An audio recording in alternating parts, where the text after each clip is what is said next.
everybody, Spencer here. So for today's video, I wanted to talk about something a little bit different.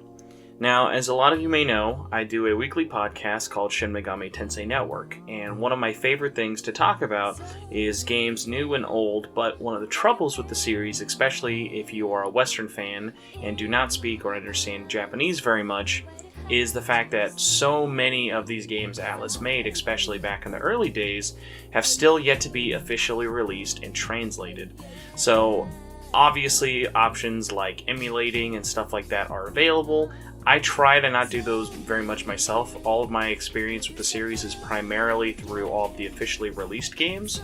But I mean, even me, I have experienced SMT-F as well as SMT-2. So those options are available to you, obviously, if you're curious. But if you're someone like me who is primarily a handheld or a console player and have wanted to experience more of the series and are just kind of frustrated, like why has Atlus, especially in the West, kind of been ignoring their lineage or not been just releasing ports? Because I mean, if you look at Sega, who is their parent company, they're constantly re-releasing old Sega Genesis, Master System, and just giving these new ports life through things like Sega Ages, and it's a shame that Atlus has yet to really kind of do that. Hopefully one day they can.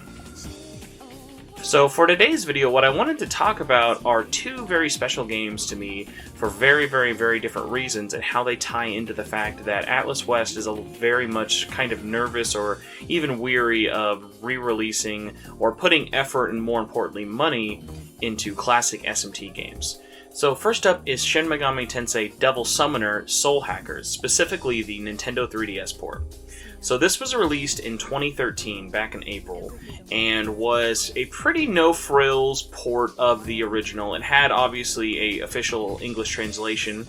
This is a port kind of driven from the old Sega Saturn and PlayStation version. So Soul Hackers was released in English, finally, after so many years of fans kind of praying and hoping we would get more classic games, because even if you look over there in the PSP, Atlus brought over the original Devil Summoner to PSP, and that port never made it out to the West. And this was kind of their first test bed of like, okay, can these not really remakes, but just sort of remastered ports still make sense in the West, bringing them over? And unfortunately, what they found out with at the time, and if you were around in terms of the fandom in 2013, Soul Hackers was not a big deal. It reviewed to middling success. It sold pretty underwhelmingly. Copies were pretty abundantly clear to find. It was not like a rare thing. Like, I remember the 3DS sort of era, like 2012 and on, is when anything Atlus was never really that rare. You could always find copies for pretty cheap. Even up until a couple of years ago, you could always find almost anything SMT related in the last decade for like $20 or less. Obviously, now in 2020, prices are all out of whack and very different, but it was just the first sort of telltale sign to Atlus that, hey, the fandom kind of wants these games, but in terms of universal success, you kind of have to set your expectations, which is a shame, because also if you notice that Japan, they never really went back and remastered any of their other games after this, sort of in line with the fact that even the Japanese sales and expectations for this title might have been a little bit higher in terms of what actually happened.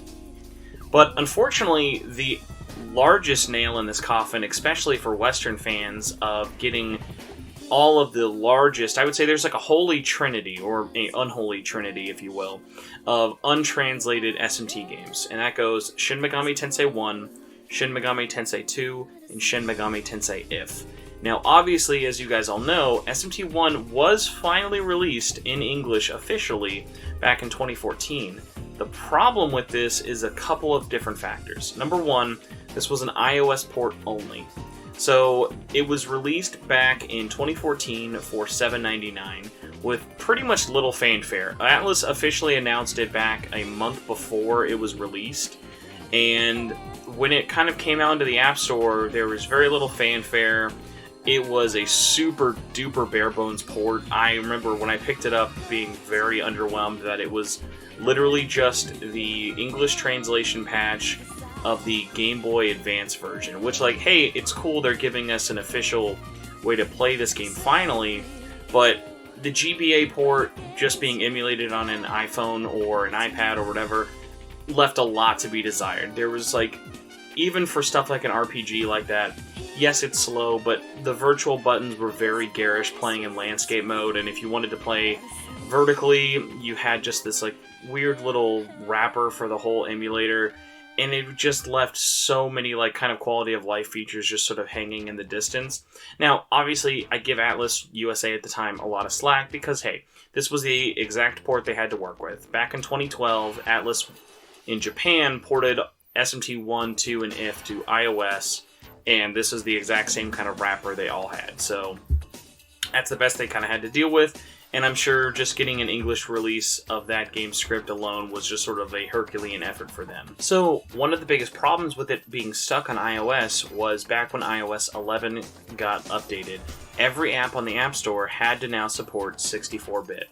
And obviously for a port that sold even worse than something like Soul Hackers at a fraction of the price, had no press, the fandom was pretty meh on it. I remember even me playing it, it was like, hey, it's cool to have this and I'm going to pick away at it, but pretty much iOS 11 was the death of this, not due to Apple in part, but more so due to the fact that Atlus just didn't even think updating this game or giving it a patch to make it continue to live on phones currently was viable, which is really a shame because not only does that mean that we're never going to get our money back, or the fact that we just bought a game that, like, if you have an iPhone like me, yeah, my phone's updated so I can't play it anymore legally. It's such a shame, and so it goes into the fact of like, okay, you only released it on one platform, it was a pretty underwhelming port at that, and the platform you released it on, you never updated, meaning that it's basically dead again. So yes, there is a translation out there, and I'm sure if I did enough digging, I could get something on eBay to play this game, but I shouldn't have to like dig up an old iPad to just play this game anymore in 2020, especially as someone like me who bought it 6 years ago. So it's such a shame that a title like SMT1, which has so much nostalgia and is such like a it laid the foundation for where Atlus is now with all of their games with SMT5 and Persona 5 and stuff like that, that they just don't respect their own lineage enough, and they're letting situations like a 3DS game that came out at launch selling terribly mean, oh, we shouldn't do any more handheld ports of old games, no one wants it. So take Soul Hackers, for example. You're releasing this very obscure port of a JRPG 2 years after the 3DS is launched.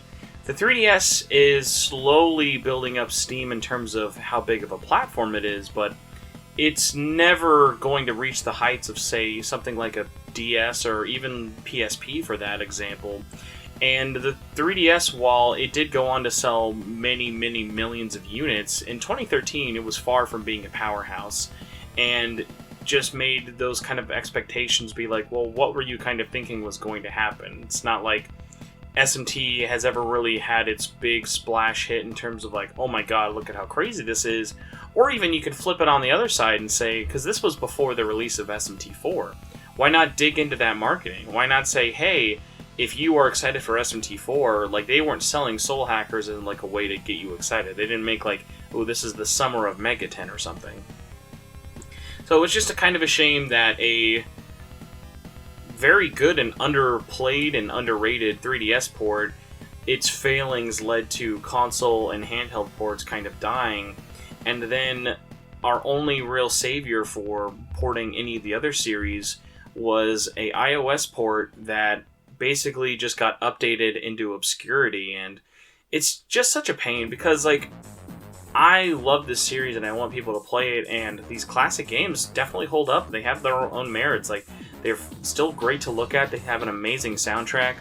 So, at least ending this video, I kind of want to give a little bit of hope in terms of the future.